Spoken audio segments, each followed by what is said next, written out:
বলেছেন এই আল হাইয়ুল কাইয়ুম এটা হচ্ছে ইসমে আজম। এটা কি?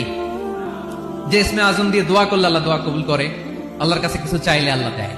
এক সাহাবী দোয়া করতেছে ইয়া হাইয়ু ইয়া কাইয়ুম, বিশ্বনবী বলে এই সাহাবী তো ইসমে আজম দিয়ে দোয়া করতেছে, তাহলে দোয়ার সময় বলবেন ইয়া হাইয়ু ইয়া কাইয়ুম, আল্লাহর এই দুটো নাম ধরে ধরে আল্লাহর ডাকবেন, তাইলে ওই দোয়া কবুল পারা যাবে।